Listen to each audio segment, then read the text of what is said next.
much. So we've got Camping Dan 85. We've got Danny. How you doing, mate?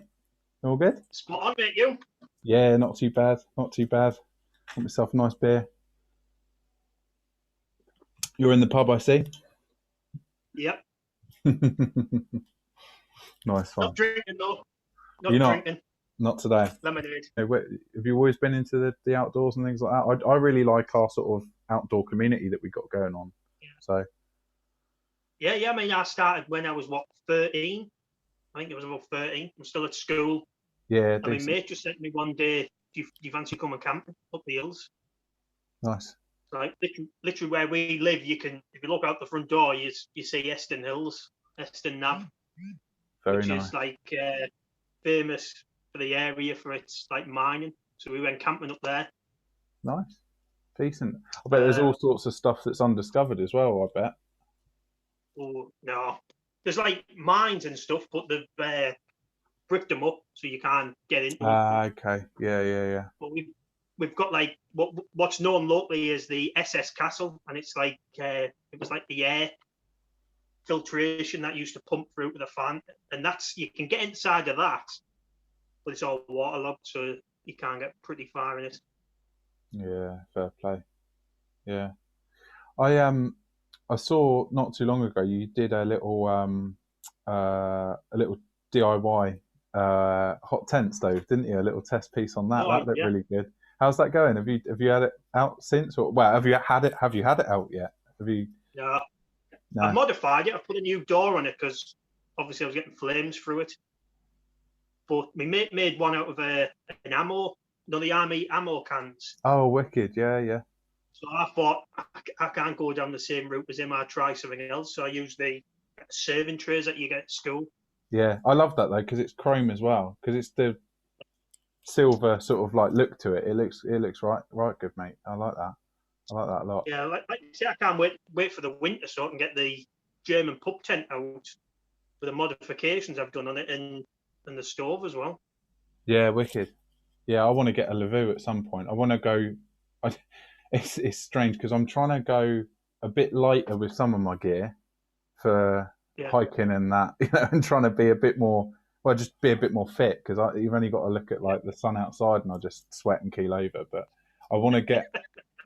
When it's winter, I want to try and get like Polish Lavoos, some canvas stuff. I've recently found a guy called Thornhill Ultra Heavy. Have you seen him? He's he's got some really bespoke stuff. So yeah, go check him out. It's he does like canvas and leather work, and honestly, the Bushcraft stuff that he comes up with is just incredible. It's so cool, but I want to get a proper canvas tarp, a Lavoo, and go proper heavy. Get out there with a cast iron. Sorry, mate. The Lavoos at the minute are like rocking horse shit, aren't they? To get hold of the bigger ones, you can get the smaller ones. Yeah, you can get the 1 and 2. I think it's the 3 that you just can't get. Yeah, I think you get away with the 2. Yeah, maybe. Yeah. Well, both of us are quite tall. Sorry? I said both of us are quite tall, aren't we? So yeah, nightmare. Yeah. Like you say, my mate's got his Lavoo. Yeah. And he's put a skirt on it, put a door like zips in, and his is cracking. And he puts his own stove in there. Yeah, wicked.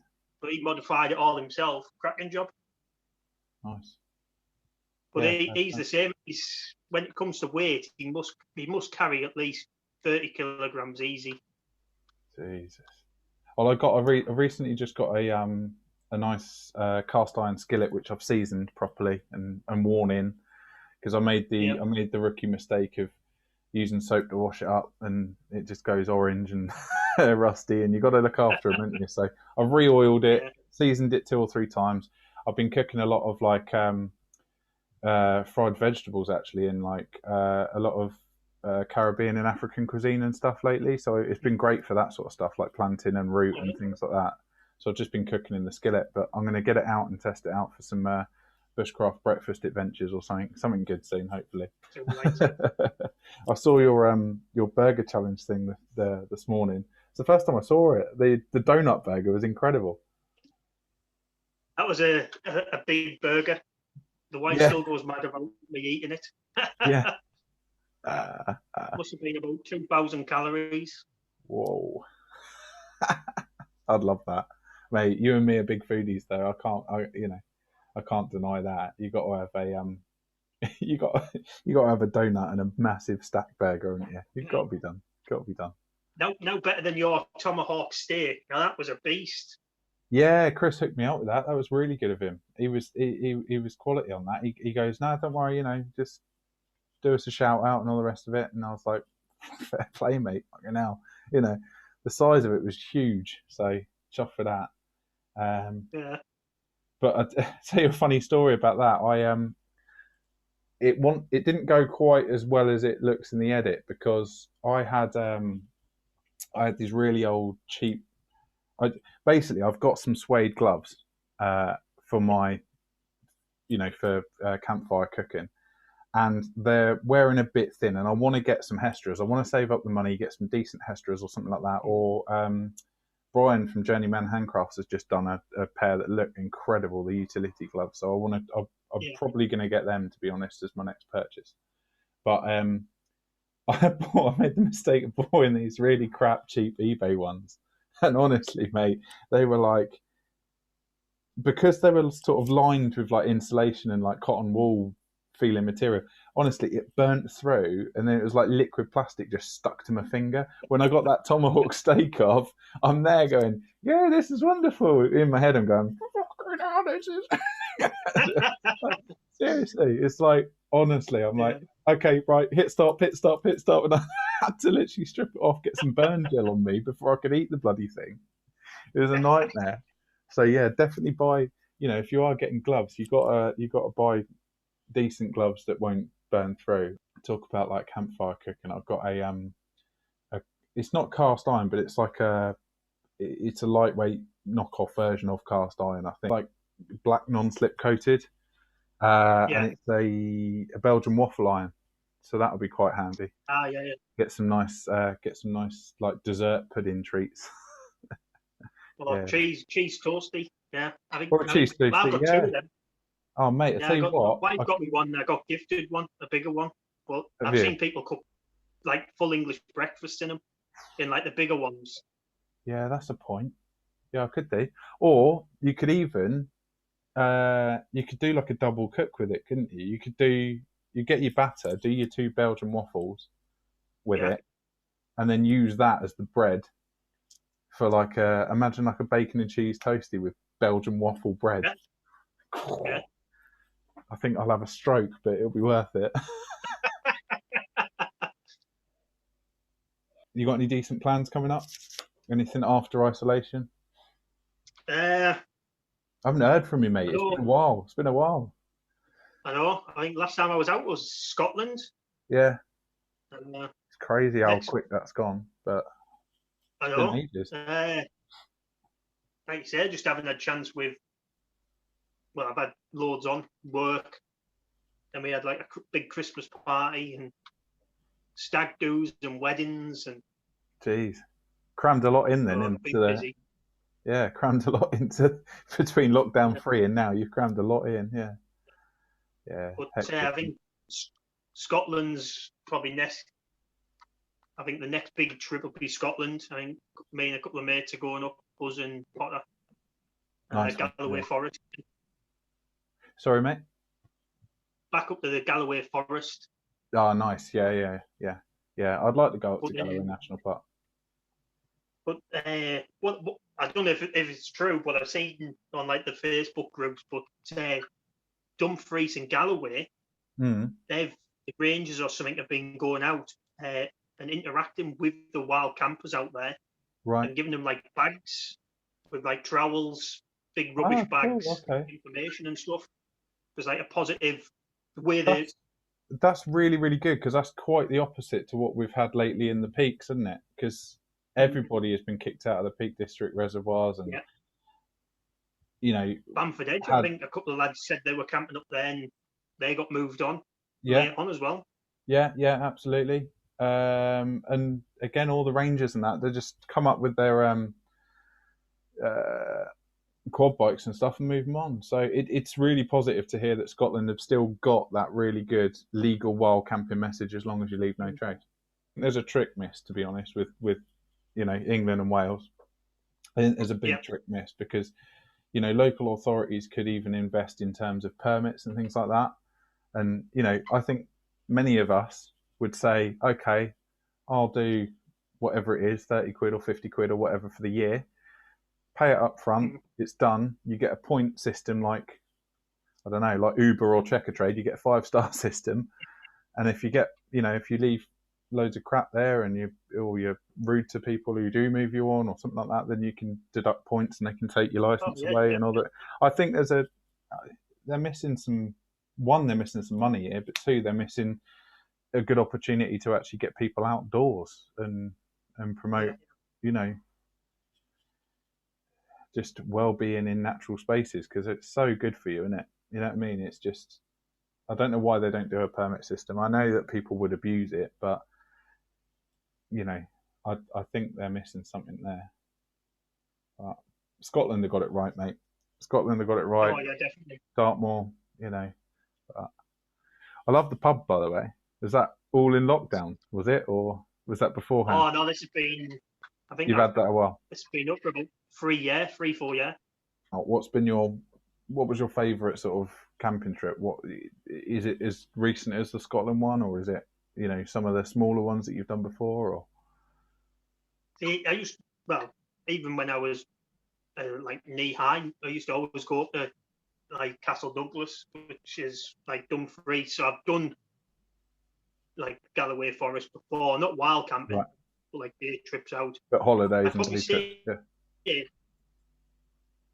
My favourite trip so far has got to be the Field Coast to Coast. Just that one night in the Lake District. Yeah. Absolutely fantastic there. And I think they've got the same sort of emphasis of wild camping. It's like a bit more acceptable there than anywhere else. Yeah, that's right.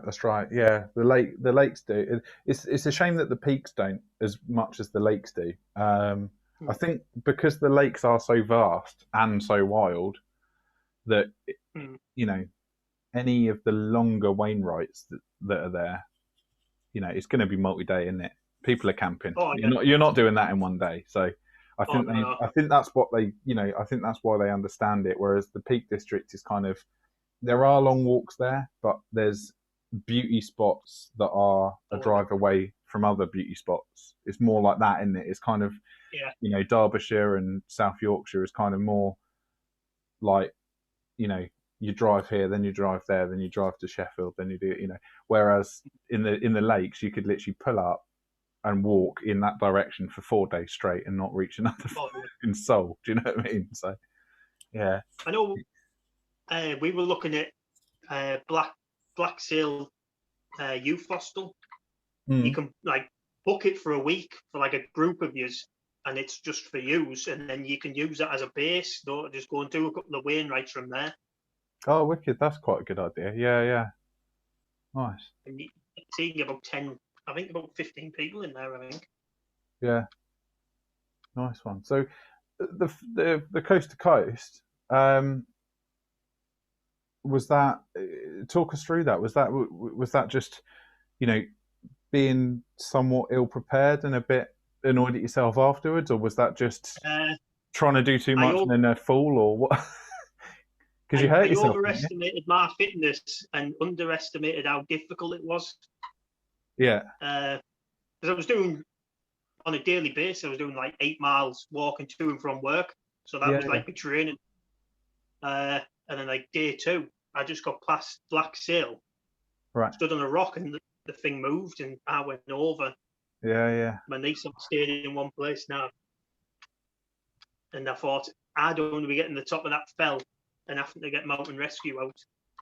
Where I knew if I walked back, I knew where I could get back. Were you on your own? Yeah. Yeah. Was there much Yeah. recovery? Were you out of action for a while, or? About 2 weeks, I think. Yeah. Strapped up. Jeez. Thankfully, I've never done that. But then I don't. I'm less adventurous, I think. I don't do anything to do those kinds of injuries because I don't bloody get out and walk. I'm so sedentary at the moment. It's once you're out, you're happy you're out. It's just that kick starting it, kick up the Oh, arse big feet time. to get out. It is, yeah, absolutely, mate, absolutely, yeah. I've got the lockdown gut and the puffy ankles to prove it at the minute. It's just, you know, I need to start doing a bit more walking, and I want to try and do more stretching. As we get older, I think I need to do more stretching. You know, maybe do some yoga or something. Get out on some walks. You know, I'm going to become a different person, mate. Yeah. That's the plan. Become a bendy Wendy. Start getting all yoga-fied, man. You do yoga on one of these trigs. Yeah, that'd look cool, wouldn't it? I'd end up going arse over tit on a trig point. Trying to do a funky headstand for Instagram or something. Not gonna work, mate. Not gonna work. Do for one-handed lift. Nightmare. But I've seen like instances on the even the Facebook groups how helpful people are, and people donating tents and to people who've never done it before, and giving away older gear and stuff like that. Yeah. I think there was one bloke he'd been waiting for a prize or something, a hammock, and some other YouTuber bought him a hammock and tarp just because he was waiting that long from winning the giveaway. Bloody hell. But then I think he's got two hammocks now because obviously he got the giveaway prize. Yeah, he's got a good one and a not so good one. See, I made the mistake of betting one of these Army Bergens, just like 100 litre, and the bigger your bag, the more stuff you get in. Christ, yeah. Well, this one's this one. Like, where is it? That one is 70 litre with the rocket pouches on. Oh yeah. That's all I use at the minute, but I want to try and get an Osprey like sprung back for lightweight backpacking. Oh, yeah. Yeah, but for bushcrafting and just getting out into the woods, that's my go-to Bergen. But you're right, weighs a bloody ton, massive, and then you just fill it with crap. What's your favourite bit of gear? What's your favourite bit of kit at the minute? Ooh.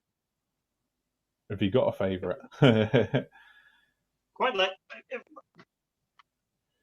Quite taken by me hammock, actually. I'll probably do more hammock camping.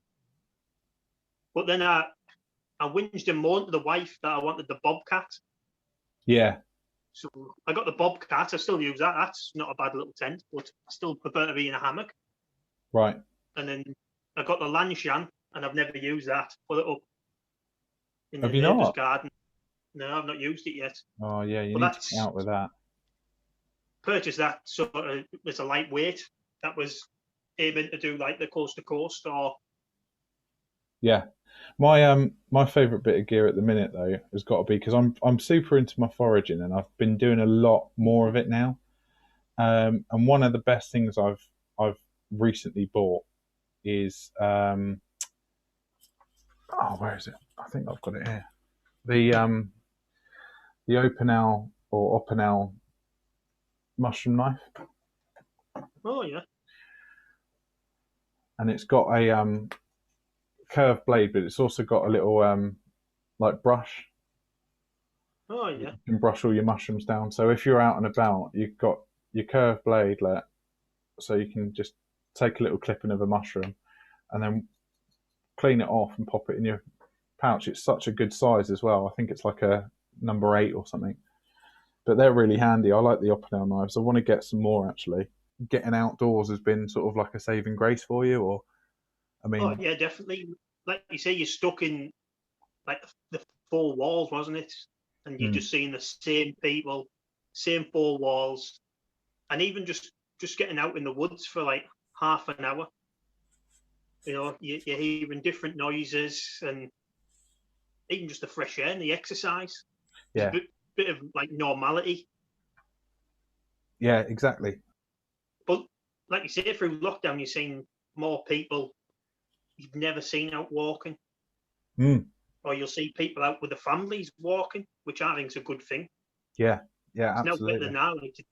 Like take my kids up the hills, go up to the nab, and you like sit on the top. And, I've like not you say, I done. mean, we've got like the Cleveland Way, or Yeah, there's a walk not far from us, which is most of it's the Cleveland Way, and it's the lightweight walk.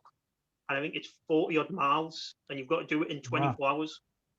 Christ, yeah, yeah, It's a bit of a beast. yeah, nice. Well, maybe that's Like I something say, I'll I learn. know a couple of mates tried it, and they're filled every time. They got like 20 miles in, and they just hit bog, and that done them. Christ, yeah. So They went from doing like I think it was just like the I think they were terrain doing like change. 3.5 miles an hour, and they went down to just doing one, trying to get through this bog. This place, but we did for my. It's annoying because I was going to do the same. I was trying to repeat the same thing for my 30th, but it didn't work like that. But we did on my 21st. We tried to do a camp on Durdle Door, and it was chucking it down all day, every day, hooning it sideways. It was terrible. And I remember I nicked my dad's old tent, I think, from the loft. You know what I mean? It was like it was always one where, and now I know now because I got my own camping gear. I know and get what he was going on about look after your gear and respect it and it will look after you and it will last a lifetime. I never listened to that when I was a kid. I was just like, Dad, I'm nicking your tent, bye. And I would just put it Yeah, back. Poles are getting snapped up and broken and thrown into the duffel bag, sling it in the loft, not airing out either, so it gets mouldy up there. And I ruined this tent. And to this day, I literally said, and it's funny, isn't it, how you sort of, when you grow up a bit, you start to get a bit more respect for your parents and stuff when you become a parent yourself. And I was saying, yeah, Dad, I'm really sorry for wrecking that tent when I was 21, but I probably owe you about 300 quid, mate. You know what I mean? Tried setting up on the beach in a tent, a stone beach, not a sandy yeah, beach, stone beach, hilly, like you got these sort of slip away dunes as well, where it's all just loose shingle. So the pitch is yeah, just crap regardless. Um, Poles are going this way, that way, 30-mile-an-hour winds, throwing it down with rain, and you just think, what on earth? And it's the kind of rain as well where you are just drenched through within minutes, and then yeah, you stay wet like the whole day. And I thought, this isn't working. We're not going to do this. So we just abandoned the tents. Well, we didn't abandon them. We did leave no trace. We packed it all up, but for the night, we abandoned the tents half pitched on the beach, right? And they were in an absolute inside out state. We'll deal with them tomorrow morning. And we found a cave and we slept in the cave. So we did our first bit of cave camping, coastal cave camping, and it turned out to be one of the best nights of my life. It was about 15 of us, I think. It was crazy. It was the first time where I managed to get every single one of my mates at the time all out on my 21st birthday, sort of thing. You know what I mean? Everything was going right. It was really good crack. Um, lots of beers, lots of good times and all the rest of it. And we were a lot younger, but woke up the next morning in a cave with a sore head, and you sort of peer out at the absolute mess that was these tents. And there was about 4 tents. We had all tried to do this with our dad's tents or with family tents that we'd nicked out of the loft. You know what I mean? It was never, or yeah. ones that we had already previously, because we were 21. We were like 19, 20, 21 years old. So all these tents have either been previously ruined at festivals, or do you know what I mean, or other camping trips where you just don't look after it, Yeah. or like I did, just nicked it out of my mum and dad's loft. But the cave was amazing. If you ever get a chance to go down to Durdle Door, it's probably about 500 yards up from the actual. Durdle Door's like a big stone arch, and then you've got the sea underneath it. Oh, Uh, yeah, yeah, yeah. and then probably about 500 yards up the beach on the right hand side is this cave, and I don't know how we managed to fit as many people as we did in there, but we managed it. It was quality. It was absolutely quality. And but I wanted to get out and do the same cave camp with the same group of friends, but for my 30th. Yeah. So we'll have to do it for the 40th instead. But yeah, was a right like laugh. you probably find it's the same like what we've got. You want to do a camp with certain people, and it's trying to get a date arranged, isn't it, for everyone? Yeah. Everyone will be like, yeah, we're sorted for the 5th, and then it's, I can't do the 5th, I'm working. Or about 6th, I can't do the 6th, and it's eventually you have plans of 10 of yous go and end up only just 4. Yeah. Well, I find as well now that, you know, it's annoying as well, especially with mates that you've known for a long time, you know, since school, college, whatever. And you think, you know, we've all grown up, we've all got partners, we've all settled down, we've got kids, blah, blah, blah. And you think it is a real, you know, dying shame that we see each other once a year now or twice a year. And it's like, we need to see each other more. And it's really frustrating because you are busy with your own work life and your own busy lives and all the rest of it, but you could live 5 minutes down the road from someone and not see them for yonks. And you think to yourself, there is definitely times where I'm free and they must be free. But you just don't think, you know, you're so busy and wrapped up with work that you don't go, oh, I'll text him and see if he's about, you know, and same vice versa. And we do, it's really strange, isn't it? Whereas, you know, when you're a nipper, you just knock on your mate's door every single day and go, are you coming out? You know, whereas it doesn't happen anymore. Like, it's, you know, and technology with phones and stuff and everything's so instant, it's never been easier to get hold of someone. Yeah. So why don't we actually arrange something and get out and do so? It's crazy, isn't it? Yeah. It's hilarious though, because it's called TURDLE door, and me and my mates were taking the mick at the time because they woke up and I think that someone had done a dump in the cave, so it was called TURDLE door after that. And so I was trying to drag them out. And arrange my 30th before COVID really sort of kicked off. And I was trying to sort out something ahead of time, and say, look, 30th isn't too far away. Let's try and do something. And literally, I was trying to arrange it like a year in advance. Really, I was saying, look, let's do something for my 30th. Let's try and do what we did on my 21st. And they just said, no, I'm not spending another day in TURDLE door. I just thought, oh, God. Not even one of us. It was just there when we got there. But it's just like, mate, come on. You know, I know you got to go, but not in the back of a cave. Terrible. So how come you're not drinking then? Just day off the booze, staying hydrated? No, I've been off for about 2 months now, I think. I went to Derby for a stag do. We done archery and axe throwing. Nice. Yeah. Cool. And then we went to like the wife's uncle's house, and I got a little bit too drunk. Overdid it. Alcohol poisoning and sunstroke, so it's Not put me good. off a bit. Not good. Yeah, fair play. I don't blame you. I've done that once before where I've had to have stomach pumps, and it was one of those hot summers as well, like you say, where you just double whammy, alcohol poisoning and heat stroke, and you think throwing up your guts the next morning for about 3 days, and you think, I don't want to do that anymore. So I don't blame you. I don't blame you, mate. But the wife said to me, well, what are you going to do when you go camping? You can't go camping and sit around a campfire and not have a drink. So get some nanny state or something. Get some non-alcoholic beer. Get some Punk AF, Punk Alcohol Free. That's a good one by Brewdog. Nah, it's not the same, is it? It's like having a bath with your socks on, isn't it? I like that. It's like having a bath with your socks on. That's a good one. I tell you the truth, I actually managed a whole year one year with no booze, because it was around the time that I was just packing it in, because I used to drink heavily, a lot more than I do now. I was quite bad when I was, you know, living with shared houses and mates and stuff, party life and all the rest of it. I got to the stage where I was literally like hiding alcohol around the house and stuff. It was really bad. But what I decided to do was just sort of pack it in for the year because it was around the same time that my dad was doing the same. So he's always been a heavy drinker as well.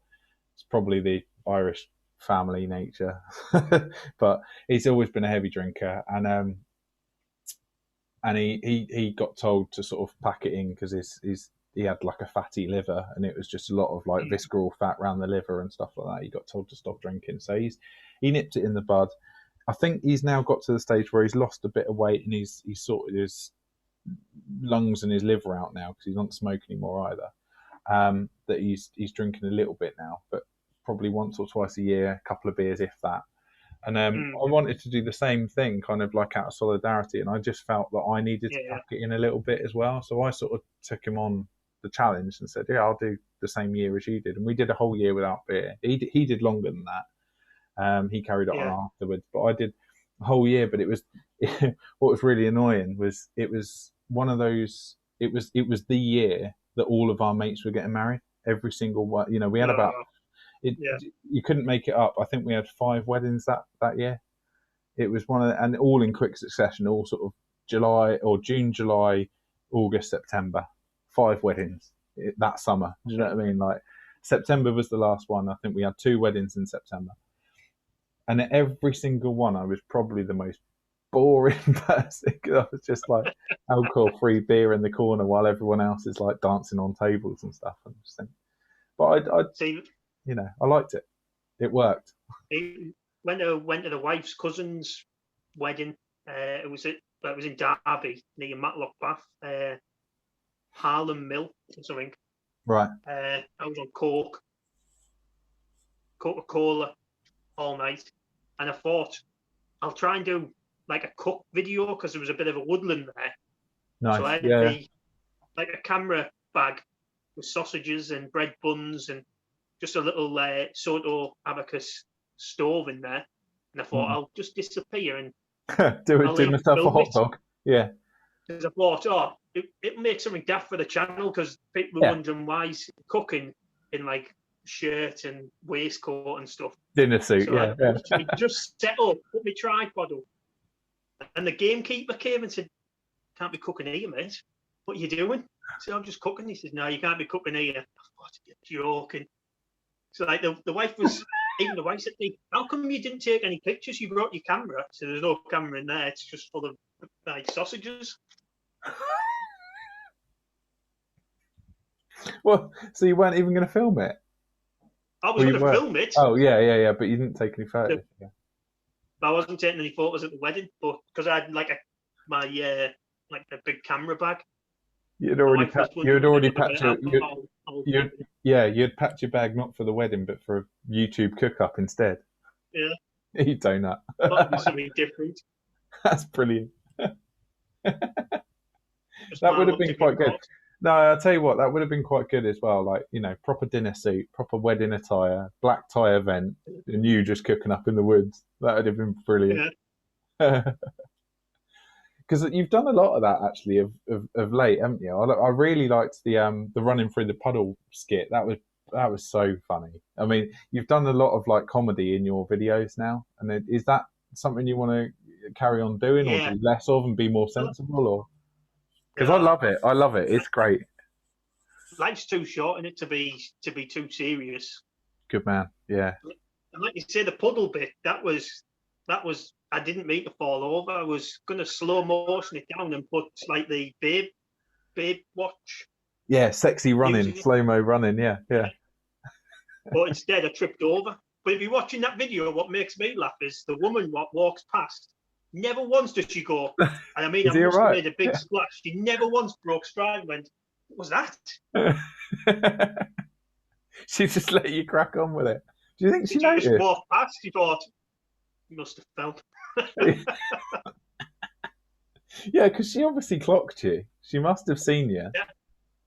Yeah. But then she walked past, and then there was like a big splash, but she never once turned around to see what it was.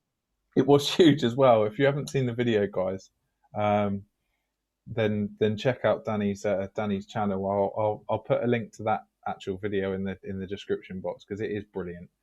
Yeah, go and check out Camping Dan and give him a subscribe. But honestly one of the funniest things. And you had the Benny Hill theme going on as well before that, and running around the woods like a lunatic. Yeah. Brilliant. But the splash was bloody high. I was because wasn't it like a playing field, like a rec ground, and you could see like goalposts in the background. You could see how high the splash was. It's just like flooded the field out, didn't it? Yeah. Absolutely mental. Oh yeah, we had. I mean, the whole field had flooded, but that was at its deepest. Yeah. Jesus. We've got a another stout. This one's a 7%er, so I'm coming off the Guinness now, and I've gone hardcore, mate, with the layer cake from Brewdog. I'm trying to don't want to be drinking loads lately. I'm not going to be doing any 5 or 6 beers and then a bottle of red wine anymore. Can't be doing that. I was just going to say, I remember one Christmas I got an underquilt for Christmas. So I thought, Boxing Day, I'll try this out in the garden. Yeah. And set it up, spot on, tarp up the lot, and then went to get in on the night and sat in it, and then ended up, only ever time I fell out, and I was sober, fell out of the hammock, but I was trapped in the mosquito net. Yeah. In nettles, so I was nettled to hell. My feet were in the hammock, and I couldn't, my phone was in the hammock, so I couldn't phone anyone to come and like lift me out. So then I had to rip the mosquito net to get out. Jesus. I was nettled all there. Oh, yeah. Christ. So when you set it up, did you realise that you were in that much of a predicament in terms of the foliage, or did you not until the next day? Until I fell out.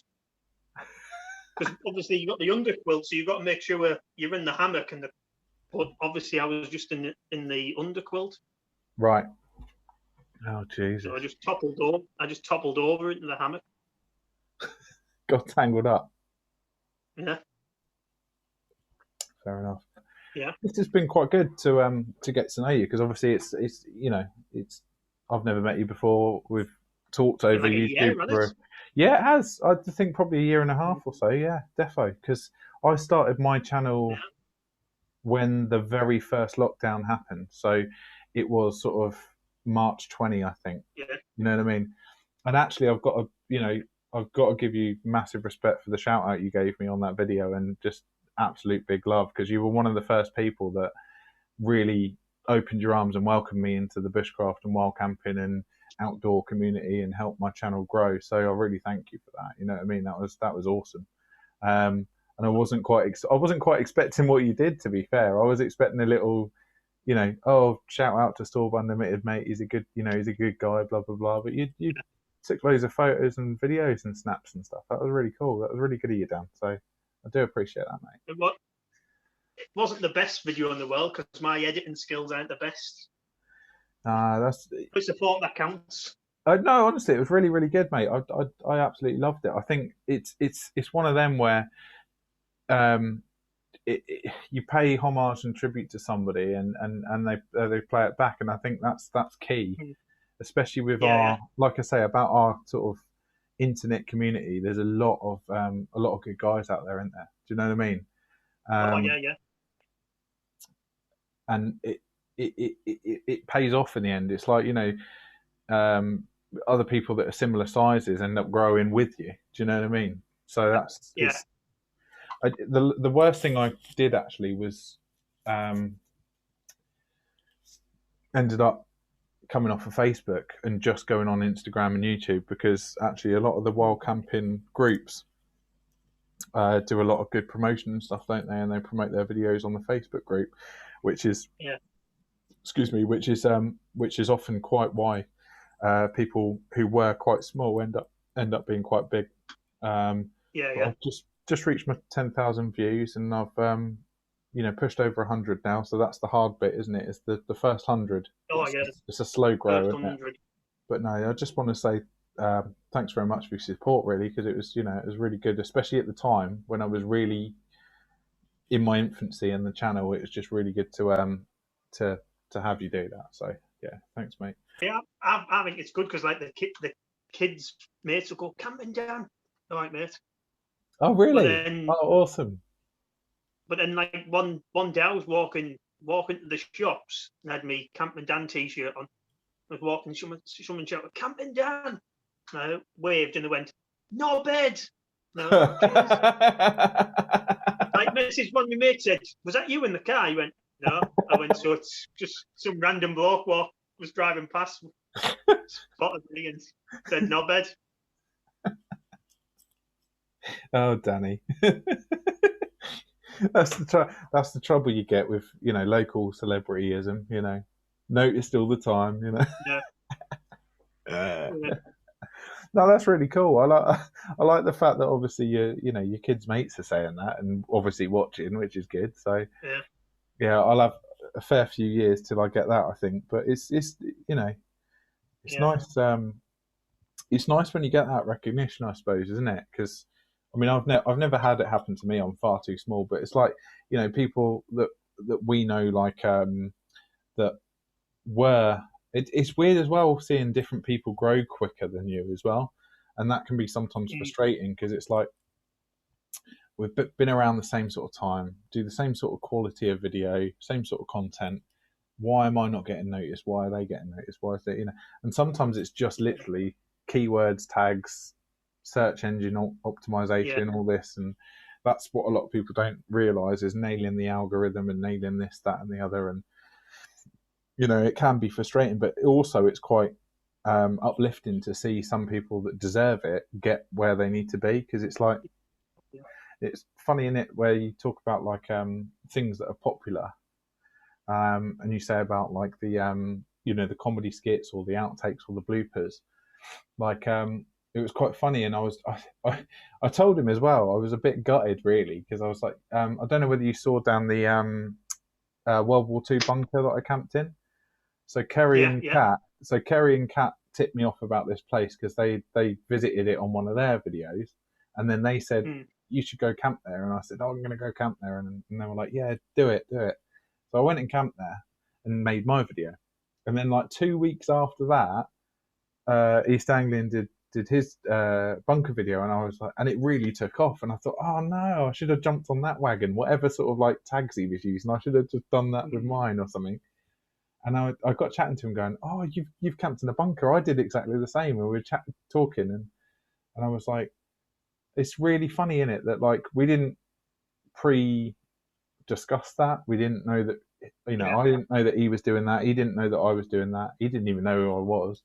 And it's funny that at the same sort of time those videos come out at the same sort of time. I saw one the other day where it was like while camping on a roundabout is becoming really popular. I don't know whether have you seen that? Yeah, but then there's all sorts of trends. There's all sorts of trends, isn't there, in the YouTube community? But then people were saying, were complaining about them ones because it's dangerous, isn't it? Because if a car goes flying over it. Yeah. Well, yeah, and lands on your hammock, you're screwed. Yeah. I think it might be one of them where something like that, if YouTube clamp down on it, they'll stop them sort of videos getting uploaded. Because they stopped all these overnight challenges, didn't they? Have you ever seen them? Yeah, okay. And again, that was a bit of a craze. Yeah, and I think it's kind of a double-edged sword, isn't it? Because you want a video to take off, but for the right reasons. You don't want it to be clickbait and this or that or the other, or just be and that I think that's, you know, it is a double-edged sword, because as much as I say I love the community and I love the people, it has sparked off a bit of like friendly rivalry of, I want the next video, I want this, I want that, I want to be there, you know. And then they're always trying for the next best thing, aren't they? And I suppose that's when it starts to either get dangerous or just get downright stupid, and people need to think about what they're putting out, because it's like, if because they're after the unique thing, aren't they, Dan? Do you know what I mean? They're after the next best thing. And if that is, you've made a shelter that's different to me, and it's that in the woods, and it's the skills that you've done, that is the unique thing, then perfect, brilliant, all power to you. Whereas if the unique thing is, look at what the crazy shit that I did, people watching it are going to be urged to do the same. And that's the harsh reality of it, isn't it? Of how far do you go, what's dangerous, what's a bad influence, what's not, and what's organic and just doing it for the love of doing it. It's cool memories anyway, because I started the channel just to go, life is too short, I'm not getting any younger, I want to look back on this at some point and have some videos saved, because I used to like doing that, like with, I talk about going out to TURDLE and camping with my mates. I loved that, and I wish that it was on video to watch back on. Do you know what I mean? Because that was so cool, especially when you are younger and you're out all night in the summer, and it's just, doesn't everything seem to go right then, because you got no cares, no worries, and everything seems nicer, doesn't it, with a sunny glow on it. Whereas now it's like cries, screams, messes, and adult life. But that was the reality for me, was I need something to look back on, because my memory's so poor. So I thought, let's try and have video evidence of my life and look back on it. Because seriously, I'm the same. The reason I started it is just for a bit of fun, just crack. Yeah, like you say, it was a case of, for the kids, if anything ever happened to me, they could look back and look at what an idiot I was. No, but seriously, that's a really cool thing to do. I mean, my nipper's only 9 months now, but she sits on my knee and watches the videos and stuff. And I cast it to the telly, and I have every intention of, when she is 6, 8, 10, when she's that kind of age, I want her to watch it. Do you know what I mean? And I want her to see what her old man does. It was the best thing I ever done, was just get out on my own. Solo camping, there's a lot to be said, because it is physically just you, the crackle of the campfire, and the trees, the stars, the woodland, the sounds. It's so cool, isn't it? You know what I mean? It's such a nice thing to do. And I think there's a difference when you go solo and you go with mates. The chances are, if you're with mates, there's normally music. That's what I've noticed.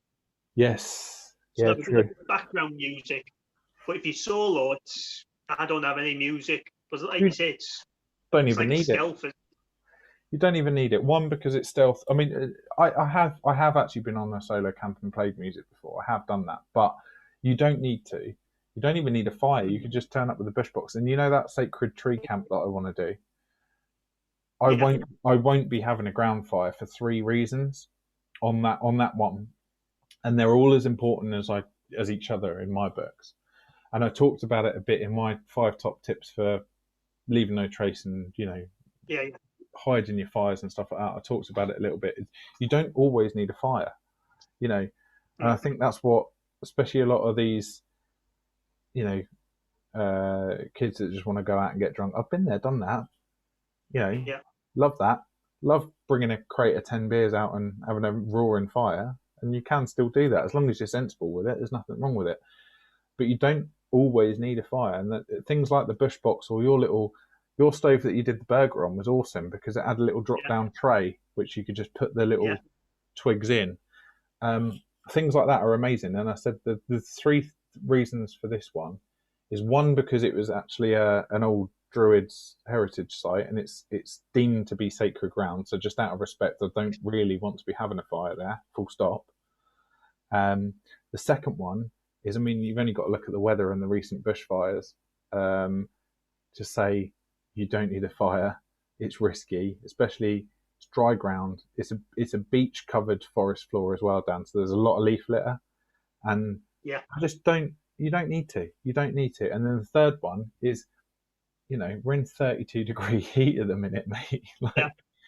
I could happily just have my hurricane lantern on as a bit of ambient light, and swig a beer in the woods and actually enjoy the cool breeze. I don't need a roaring fire. So. What was he? Creek Creek Stewart. He's like a survivalist. Yeah. And I was watching him the other day. Have you seen on his Netflix. new? I was going to say his new Netflix thing, Survive That or whatever. Oh no, Could You Survive? Could You Survive? Yeah. And I'm seeing some of the stuff people are eating, and I'm going, I've got that in the garden. And I watched him one yesterday. He made like acorn bakes. Yes. I'm sure I've seen Ray Mears make. I've seen Ray Mears make them, and I'm thinking I wouldn't mind giving that a go. Yeah, well, especially that kind of thing, because it's like an oatmeal cakey bake. It's like a flapjack, isn't it? I'm quite like you, because it's got some substance to it, and it's starchy, and it's a lot of carbohydrates. I think that would be really like a nut roast almost. You know, it would be quite nice baked, wouldn't it? I'd like to give that a go. I was watching it with Jade, and I thought, oh mate, I've got so many new ideas now for videos. Yeah, I'm gonna be lighting fires with water bottles and all sorts of crap. And getting my glasses out under the sun and like. Yeah, but he's in America where it's a lot hotter, isn't it? I'd love to see you try and do it over here with a pair of glasses.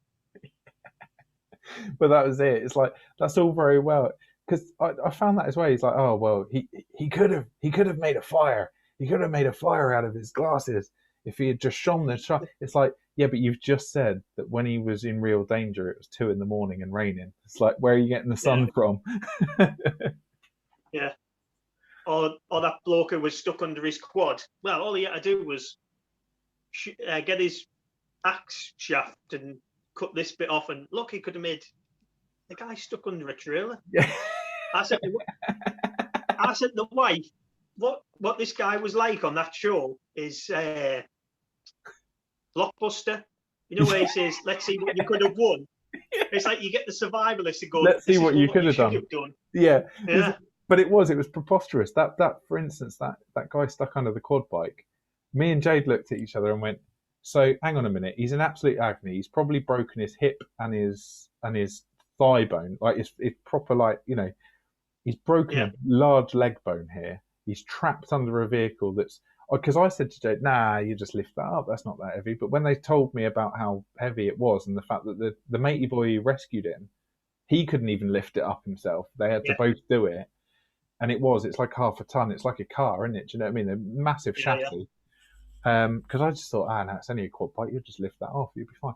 But he was seriously entrapped. And if you guys listening at home, if you haven't seen it, check out Creek Stewart's Could You Survive on Netflix. It is brilliant at the minute. It's one of the new ones. But you're right, Dan. He's like, oh, if only he had taken the axe head off of his axe and then battened down the axe handle with his bushcraft knife that he had, and then I like the ribbon as well that he was using. It's like, so he's going to fashion himself a Goliath sling, is he, out of a bit of signalling ribbon that he had and surveying tape. And you think, mate, he's only got one arm that he's got use of within probably 600 mil space. Yeah, round him. He's got about half a meter of radius to, you know, when he's fighting off these wolves, he's literally about half a meter away from these wolves and beating them up with this thing. But it's like, he might have a knife on his person, he might be able to bat or shave off a little bit of his axe, but he has not taken the axe head off that axe, standing it on its end and having enough if you're laying on the ground, you're not going to have enough downward purchase above the thing to batten it into the, I think so. He could have started a fire with his axe handle. No, he couldn't. he might well have, if he was just sat there next to the quad having a wonderful time. It was like 100 best outdoor gear put to the test, and there was a thing, and genuinely we bought it. We thought, Christ, why the hell have we both drive, why the hell have we not got this in the car? And honestly, I'd urge anyone to get one. I still need to put it in the car, mind. It's sat on the bloody windowsill downstairs, but I bought one. And it's, you know, like a glass. Have you ever seen, like, on if you ever used to get public transport before you could drive, and you used to get a bus somewhere, I think, it's one of them, but it's literally poxy little minute, and what it does is it clips to your, you know, your sun visor. It clips to the, you know, the little like plastic wallet thing that's on the underside of a sun visor. It just slots over like a little clip. but with the metal on it, and you just push it against the glass and it smashes the glass. And I thought, why on earth have we not got one of them in the car? Right, I'm buying us both one. eBay purchase at 1 a.m. Like, yeah, I'll get one of them. So but your headrest breaks the window. Does it? Yeah, that's what the spikes are for. You take them off, and that's what you use to break your window. No. Yeah. Wow. But like you say, that's going to be more handy, isn't it, than having to mess about clipping it to get it out. That's just there and you're out. That's why they're beveled like that, isn't it? You just whack it. I didn't know that. Because I know that the rods go into the back of the chair, but they could just be flush and not spiked. Yeah, you take it all the way out in the 2 spikes, just whack it against your window. No way. I've learnt something new. Every day's a school day. I had no idea about that. I wonder if Creek Stewart knew that. Don't know. He probably said you can probably make a bushcraft fire out of an engine cam belt or something. All you need to do is strip down the cam belt. Or the spark plug. Get the spark plug, smash it, and throw that, and that'll break the window. Right. Well, if I'm ever in a survival situation, I'm bringing Camping Down 85. That's it. He knows his shit. He knows his shit, and I don't. He's going to survive, and I'm not. But you're right. Some of them were such a luxury, weren't they? It's like, well, he could have done this. It's like, yeah, if he had 4 weeks. If he had 4 weeks to do it. Did you ever watch Jonathan? He's got My 24-Hour Adventure, where he done a couple of videos with. He took an Action Man out, and the Action Man was him, and he edited it so like you'd have like a zoom up of the Action Man. The lips would move, fantastic, funny as out. But then I'm thinking, you're out with an Action Man canoeing down a stream and stuff, or setting up a tent. Yeah, and you must have his sleeping bag was a sock. And it was a fantastic video, but you're thinking, anyone walking past going, dick. Yeah. Steve doing playing with an Action Man at his age. So Alpha Man wasn't Action Man. He's Alpha Man. But yeah, no, this has been cool, mate. It's been good to catch up, and I'll try and really enjoyed it. Thanks for having me. Yeah, no worries. So it's been really, really cathartic, to be honest, and full circle, really, because, you know, as I was saying, guys, you know, Dan's one of the guys that promoted me first and got me kind of a few followers and got me where I was. So it's, you know, it's really good of you to do that. But yeah, guys, if you are interested, obviously link will be in the description below for Camping Down 85. Danny, you're an absolute gent, mate.